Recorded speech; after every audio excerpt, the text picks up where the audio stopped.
অপহরণপূর্বক হত্যাকাণ্ড এবং লাশ গুমের একটা অভিযোগ, একটা মামলা আমাদের কাছে ছিল। তো সেই মামলাটা আমরা তদন্ত করে উদ্ঘাটন করেছি।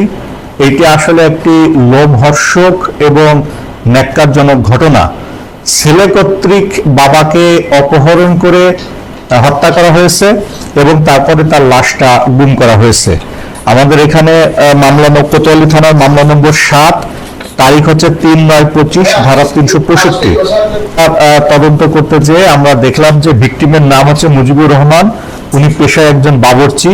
ওনার বাড়ি হচ্ছে চট্টগ্রাম জেলার বাঁশখালী থানার চাম্বুল গ্রামে। ব্যক্তিগত জীবনে তিনি 3টা বিয়ে করেছেন, 3টা পরিবার। তো প্রথম পরিবারের 2জন ছেলে, দ্বিতীয় পরিবারে একজন মেয়ে, তৃতীয় পরিবারে একজন মেয়ে। তো এখন উনি বৃদ্ধ বয়সে আর কি, সেই বয়সে ওনার মেয়েদের সাথে উনি থাকতেন। এই মেয়েদের সাথে থাকতে যে ওনার কিছু সয় সম্পত্তি ছিল, সেই সয় সম্পত্তিগুলো উনি বিক্রয় করে মেয়েদের পিছনে ব্যয় করতেছেন। এইটা একটা পর্যায়ে এসে ওনার ছেলেরা, প্রথম পক্ষে যে ছেলে ছিল, তারা এটাতে নাখোশ হয় যে সব সম্পত্তি বিক্রি করে তো মেয়েদেরকে দিয়ে দিচ্ছে। তখন এই ছেলেরা তাকে হত্যা করার একটি পরিকল্পনা করে। হত্যা করার পরিকল্পনা কিভাবে বাস্তবায়ন করা যাবে, তো এটা বাস্তবায়ন করতে যে প্রথম পক্ষের যে ছেলে, এর নাম হচ্ছে বেলাল হোসেন, একে আমরা গ্রেপ্তার করেছি।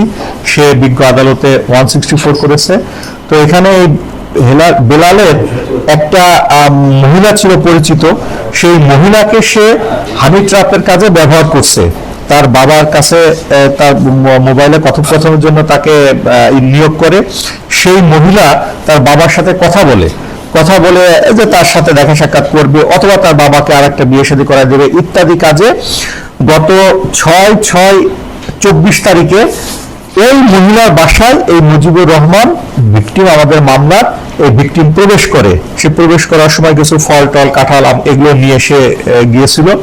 এইটা আমাদের যে আসামি বেলাল, এই বেলালের পরামর্শ মতো তিনি সেই কাজটা করেছেন। ওই বাসায় যখন ভিকটিম মুজিবুর রহমান যায়, তখন এই বেলাল তার আরেকজন সহায়রা আব্দুল জলিল, তার সাথে পরামর্শ করে সেই বাসায় তখন সে যায়। যাওয়ার সময় সে কিছু ঘুমের ওষুধ নিয়ে যায়। এইটা ওই মহিলার কাছে আগে বলা ছিল। বাসায় যাওয়ার পর ভিকটিম মুজিবুর রহমানকে ওই মহিলা যখন আপ্যায়ন করে, তখন কোক বা শরবতের সাথে সে ঘুমের ওষুধটা দিয়ে দেয়।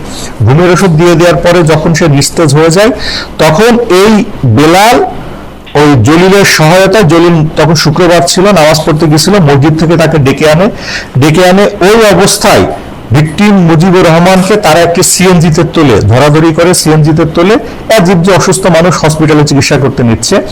তো পিছনে আর একটা সিএনজিতে তারা এই বেলাল সহ সিআরবিতে যায়। সিআরবিতে কেন যায়? তারা তাকে একটি মাইক্রোতে তোলার জন্য যায়। সিআরবিতে বেলাল আগে একটি মাইক্রো চালাইতো, সে তার পরিচিত ছিল। সেই পরিচিত মাইক্রোকে সে ভাড়া করে যে আমার একটা টিপ আছে, 3000 টাকা দাও, আমি টিপটা নামায় আসি। সেই মাইক্রোতে বেলাল জলিলের সহায়তায় তার বাবাকে তোলে। ওই গাড়িতে 3 জন ছিল। বেলাল গাড়িটা চালাচ্ছিল, জলিলের বাবা তার পিছনে বসে তারা চট্টগ্রামের বিভিন্ন জায়গাতে তারা ঘোরাফেরা করে, মুভমেন্ট করে। কেন করে? তারা হত্যাকাণ্ডের জন্য একটা উপযুক্ত জায়গা খুঁজতেছিল যেখানে তারা হত্যা করে লাশটাকে ফেলতে পারে। তো এটা করতে করতে এরপরে সন্ধ্যা হয়ে যায়। তারা ওই বাসা থেকে বেরোয়েছে ধরেন 2টা বা 3টার দিকে, বেরোয় চট্টগ্রাম শহর ঘুরে টুরে ইটে। তখন এই যে সাগরিকা রোডে ওই জায়গাটা থানার মধ্যে পড়ছে, ওইখানে সন্ধ্যা তখন হয়ে গেছে 7টা বা 8টা। ওইখানে গাড়ি থামায় বেলাল এবং জলিল একটা গামছা পেঁচায়, গাড়িতে যে গামছা ছিল তার বাবার গলায় গামছা পেঁচায়, এই পাশে বেলাল ওই পাশে জলিল হয়ে টান দিয়ে তার বাবার হত্যাকাণ্ড তারা নিশ্চিত করার পর তার বাবা যখন নিস্তেজ হয়ে যায়, তখন ওই জায়গাতে একটা রাস্তার পাশে জঙ্গলের মধ্যে তারা ফেলে দিয়ে ওই গাড়িটা আবার সিআরবিতে যার কাছ থেকে নিয়েছিল তাকে 3000 টাকা জমা দেয় যে আমাদের ট্রিপটা শেষ হয়েছে, দিয়ে বেলাল এবং জলিল যার যার বাড়িতে চলে যায়।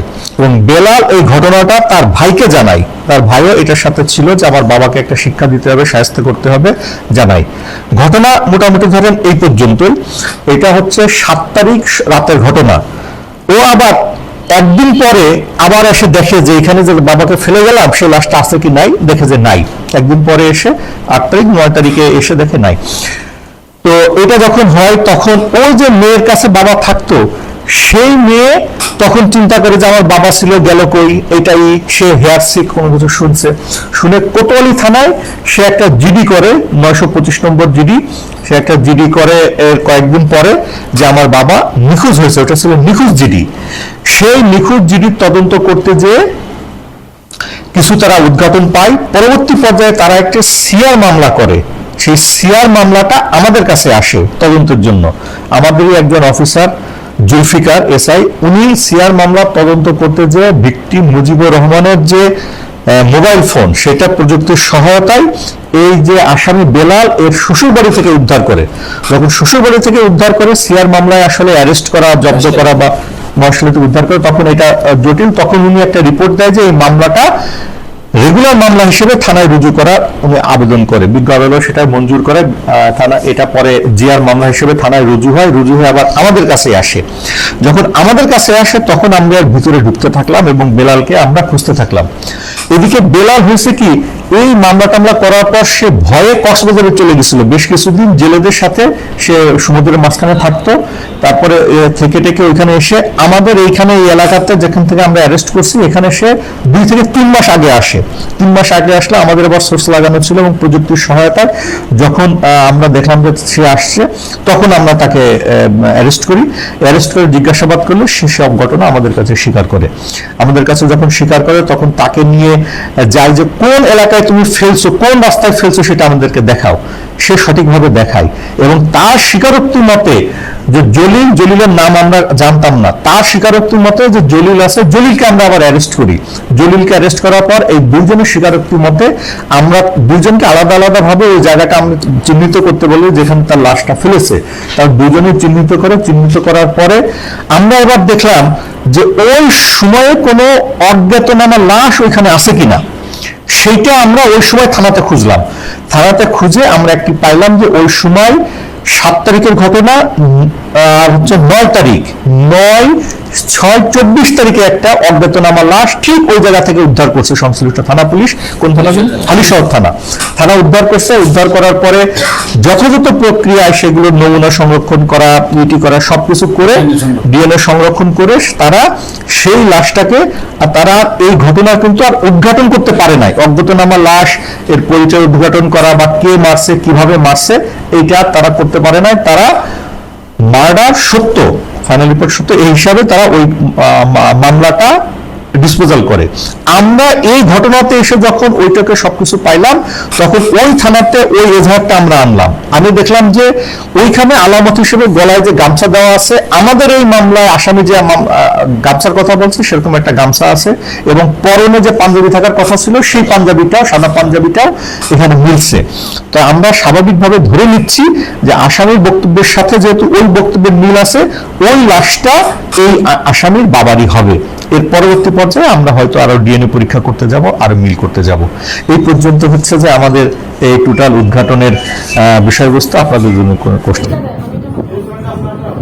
আমি চাই এরকম দ্বিতীয়বার যাতে কোনো সন্তান যাতে কোনো বাবাকে আমাকেই ঠিক করেছে। আমি শুধু একবার আমার মা বাবা চালাও, আমার কে ছিল না, আমার বাবা তো অনেক আগে, আমার মা যাওয়ার পরে আমার আব্বা আমাকে অনেক কিছু, আমার আমি বলে যে আমার মা বাবা